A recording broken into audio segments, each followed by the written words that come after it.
So we're starting the actual lessons today off talking a little bit more about pressure.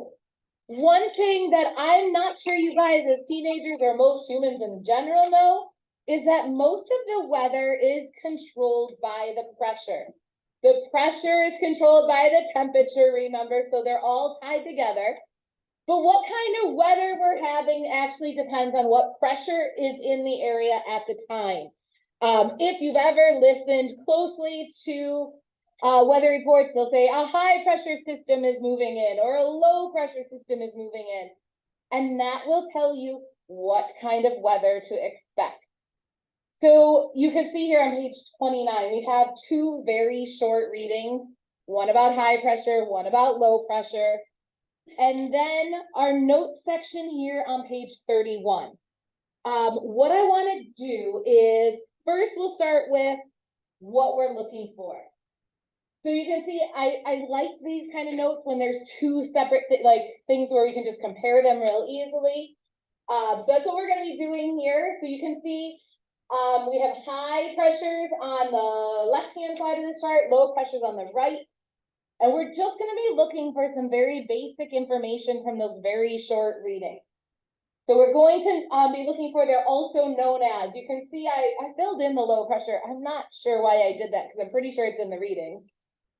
Which way the air moves. It moves three separate ways in each pressure system. How it's represented or shown on a map.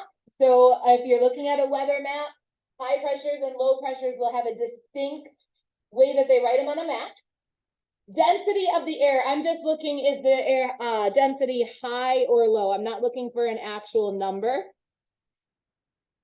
Typical weather, like what kind of weather can you expect? Rainy, clear, nice, yucky, any of those would work.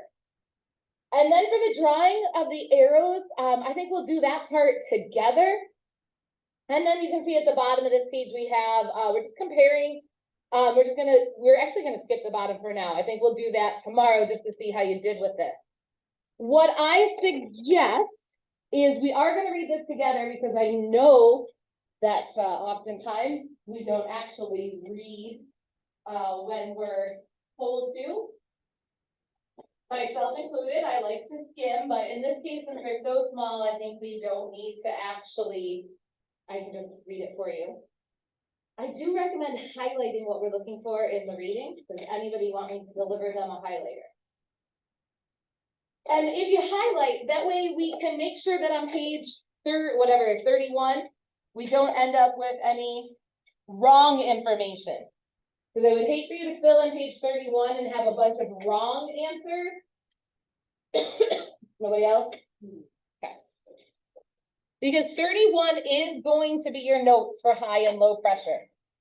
Okay, so again, we're starting on page 29. If you would like, we're not going to need the reading again after today because we're going to have all the important stuff here. So if you can carefully rip out 29 and have them separate like this, I think that might make your lives a little bit easier.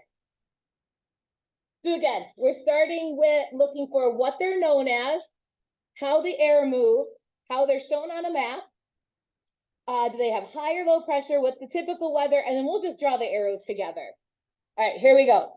What is a high pressure system?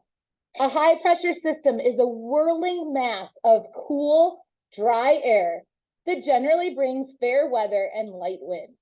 Highs or anticyclones have high pressure. The pressure in a high is greatest at its center. Thus, the winds spiral out of a high pressure center in a clockwise rotation in the northern hemisphere. The air also moves downward. These bring sunny and clear skies. A high pressure system is represented as a big blue H. What is a low pressure system? A low pressure system is a whirling mass of warm, moist air that generally brings stormy weather with strong winds. Lows or cyclones have low pressure. The pressure in the low is lowest at its center. Therefore, winds spiral into a low pressure center in a counterclockwise rotation in the northern hemisphere. The air also moves upward. A low pressure system is represented as a big red L. So again, if you didn't already, I do recommend highlighting the answers, and then we're going to put them into page 31 together here. So I'll give you a few seconds to finish your highlighting. Also take attendance.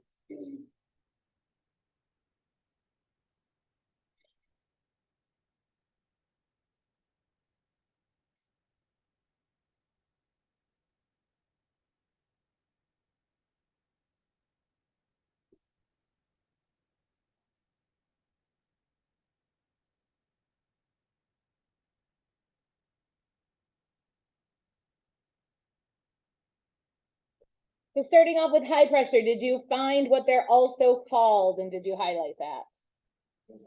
Yep, right here, highs or anticyclones. So we can fill that right into page 31. So also known as an anticyclone.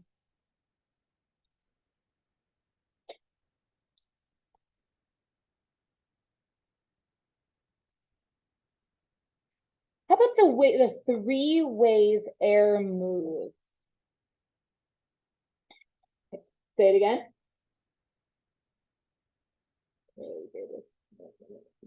Spiral. How do they spiral? Not just spiral, but spiral out. And I heard you say clockwise and downward.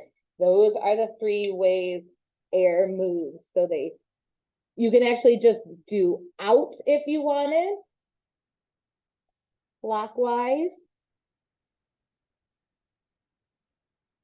and down.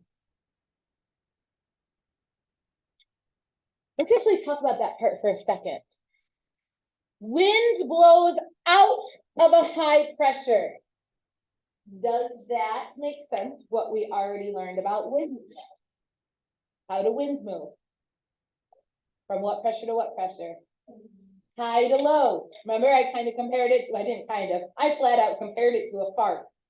Farts move from high pressures in your butt to low pressure in the air. So they always go out of a high pressure. So that's where the out is coming from. They always go from a high to a low. So they're moving out of a high. I want to skip to the down. Does it make sense that the air is moving down from what we learned about pressure already? How do you get high air pressure? What must the air be doing? Pushing down. Remember, when air is cold, it's more dense, and more dense things sink, and when things are sinking down, they're putting pressure down on you. So again, those two, number 1 and number 3, should already make sense to you. And then I have a quick way to remember that they're moving clockwise. Guys, you see the clock up there on the wall? You see how high it is on the wall? Okay, so that's what I got. The clock is high on the wall versus, and I know this is skipping ahead. See this counter? See how much lower it is than the clock? Is it lower to the ground? That's how I remember. The clock is high on the wall, the counter is lower. That's how I remember. Whether it helps you or not, I hope it helps, but if you have a better way, let me know. So how are they shown on a weather map? What did it say in the reading? Big blue H. So I know some of you have blue ink, so I'm sure you can do this. You can put in parentheses that it's blue if you don't have a blue pen. And the density was not in the reading, right? It wasn't. Can we figure it out if it's high pressure? I still can't hear you. So the density must be high. How do we know the density is higher? Because there's more pressure. Again, I just said this a couple seconds ago. To get a high pressure, that means you're pushing down on something. And to be pushing down, it has to have a higher density. It did say what was the typical weather. Fair weather and light wind. Do you guys, and it also says here, bring sunny and clear skies. Do you guys know what fair weather means? It actually is better than that. Fair weather is considered nice weather. It's not like, oh, this is fair. It's like, oh, this is fair. I don't know why they do that. But fair weather means good weather. So we can go with this sunny and clear skies.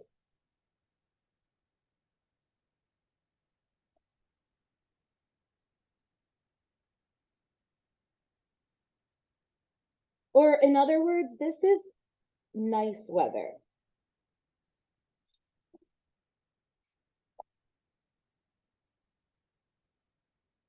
And we have to show the way the air moves as best we can on this letter H. So we already established that it's moving out. How might we show out on this? What way will the arrows be coming? Out of the hive. So they're going to be coming out of the hive. We do have to show this clockwise motion. So you guys, I hope know that clockwise, goes around like on a clock. So if you had this way is clockwise. So going around in the normal direction a clock moves, that's clockwise. I'm hoping you already knew that. So to show this on the map, we have to show that the arrows are coming out of the high pressure, but they're doing that spiral out. They're not just blowing out in straight lines. They are spiraling, so spinning. And those arrows have to be spinning in the direction the clock moves. So that's what the arrows around a high pressure will be looking. So they are coming out in that clockwise motion. Yeah, you know how to do that. All right, let's get the notes for low pressure. We already established that they're called cyclones, and that was in there. I don't know why I ended up leaving it out. They're known as cyclones. What way does the air move in a low pressure system? Yep, so when spiral, what way? They don't just spiral, they spiral into a low pressure in a counterclockwise rotation and upward. So those are the three that we need. I haven't put it, but you could put the spiral in, but the key is that they're moving in counterclockwise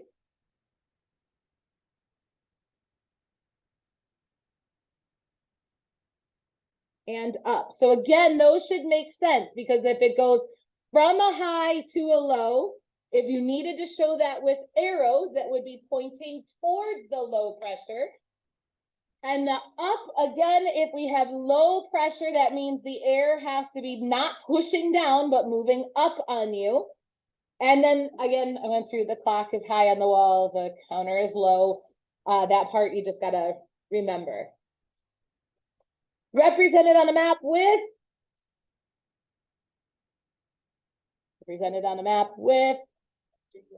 big red L. So I don't have a red, actually I do, I don't know about the rest of you. If you got a pink, you could go with that. But again, it's a big red L. Density, is it going to be higher or lower? Again, that wasn't in the reading. That's going to be lower, because remember, low, things that are less dense rise and then don't push down as much. So there's not as much pressure. What did it say about the weather? What was it? Stormy. Did it say anything else? Strong winds. Okay, stormy with strong winds. I think I'm out. If you wanted to make a trip to the nurse, I can have you get some, or yeah, you're just gonna have to make do. I don't even have any in my secret supply here. So stormy, windy. If you had to describe that, I described high pressure as nice weather, but low pressure, these are typically our yucky days, yucky weather.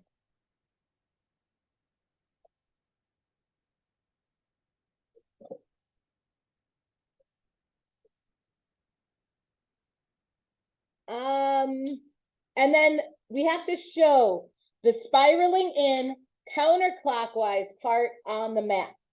So again, this time we have to have our arrows pointing towards the L, but those arrows have to be going around in a counterclockwise direction. So notice that this is backwards from the way the clock turns. This would be going from 3 to 2 to 1 to 12 to 11 to 10. So it's going backwards on the clock. And we do typically show that with 4 arrows blowing into the low pressure.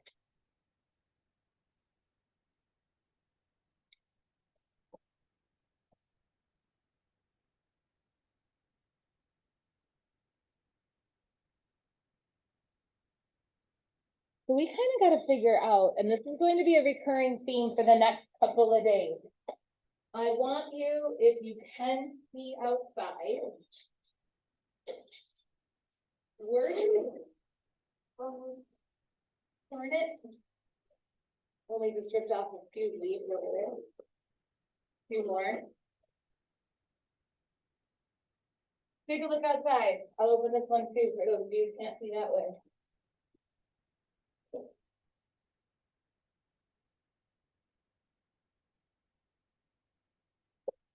High pressure today or low pressure today? Why'd you say high? It's fair weather. All right. Now, is this a beautiful summer day out there today? So does it still consider nice? Yeah. You kind of have to compare it to what the days are around. Yes, this would be considered kind of cold for the summer, but for right now, we're doing pretty good with our weather. This is decent weather out there. I have a quick and easy way to remember this, and I still, if you were to ask me, Ms. Dritz, is this a high pressure day or a low pressure day? I have to go through a little saying in my head. The saying came from my 8th grade science teacher, and it stuck with me. Even when I didn't think I was going to be an earth science teacher, I still had this saying in my head. And I don't know why. There's a couple of reasons. So my 8th grade science teacher was a little crazy. Really weird too. What would you guys think if you had a chapstick sitting on your desk and your teacher got super excited about it and asked if they could use it? No. Weird, right? But what would you say? Because it's your teacher and you're in 8th grade. Sure. What would you have actually said? I would say no. You would have? I was one of those kids that would never be able to say no to an 8th grade science teacher. So I was sitting in my desk and my teacher's like, ooh, Blistex, that's a good chapstick. Can I use it? And I'm like, sure. Never use that chapstick again, but how weird is that? Just to give you an idea of how weird she was. Anyway, she told me this thing when I was learning this stuff, and she said, high and dry, cool and clear. I don't know why it stuck with me. High, dry, cool, clear. It sounds cool. High, dry, cool, and clear. What do you think I'm talking about when I say high, dry, cool, and clear? I still can't hear you. High pressure. High pressure. So high pressure. High, dry. What does it mean to be dry? Dry. Okay, yeah. So dry. In other words, not raining. Cool. What does that mean? Okay. Cooler than it could be. So and high, dry, cool, and clear, what does that part mean? In terms of weather, what does clear mean? Not cloudy.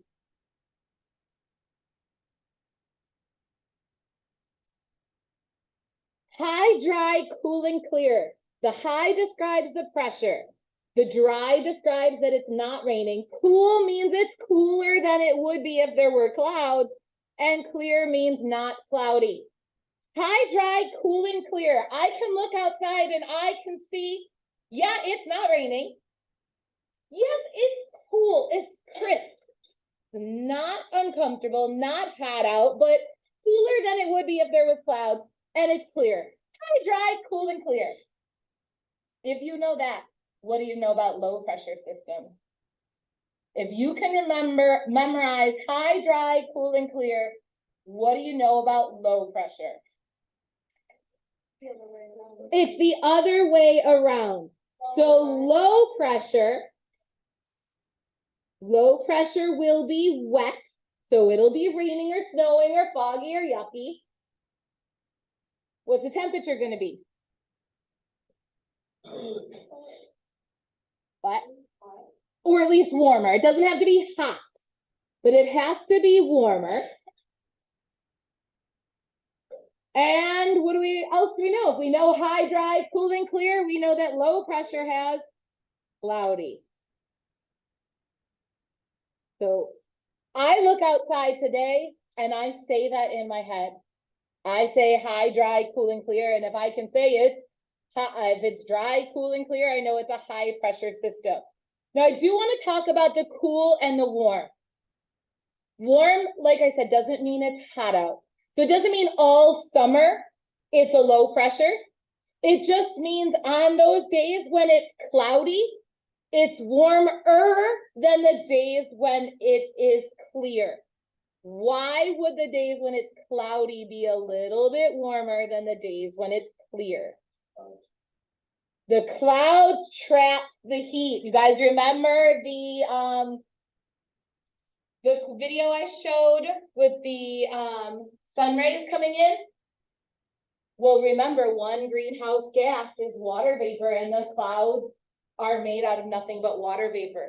So the warm air comes in, and the clouds act like a blanket and keep the heat in. So again, it doesn't mean hot, it just means warmer than there would be when there were no clouds.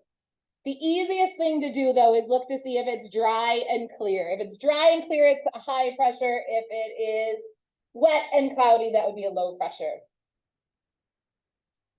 So that's some pressure stuff.